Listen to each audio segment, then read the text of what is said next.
BJP, TDP, Janasena కూటమి పక్షాల తరపున ఈ ఎన్నికల్లో అభ్యర్థులు పోటీ చేస్తున్నారు. అభ్యర్థుల పక్షాన ఏపీలో ఈ నెల 6, 8న ప్రధాని మోడీ పర్యటిస్తారు. 6వ తేదీన రాజమండ్రి, అనకాపల్లి నియోజకవర్గాల్లో సభల్లో మోడీ పాల్గొంటారు.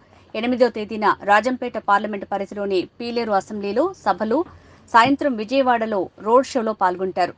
ఎన్డీఏ కూటమి పార్టీల నాయకులు, కార్యకర్తలు తరలివచ్చి ఈ సభలు, రోడ్ షోలో పాల్గొనాలని విజ్ఞప్తి.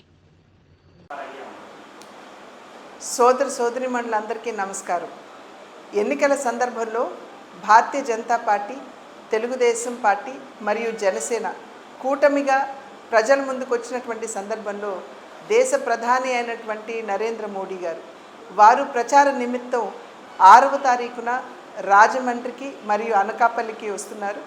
అదేవిధంగా 8వ తారీఖున విజయవాడకి మరియు రాజంపేటకి వారు తరలి వస్తున్నటువంటి సందర్భంలో మీరు పెద్ద సంఖ్యలో ప్రజలందరూ తరలివచ్చి ఎన్డీఏ కూటమిని ఆశీర్వదించి నరేంద్ర మోడీ గారు ఇచ్చేటువంటి సందేశాన్ని అందిపుచ్చుకోవాలని చెప్పి అభ్యర్థిస్తూ సెలవు తీసుకుంటున్నాను. నమస్కారం.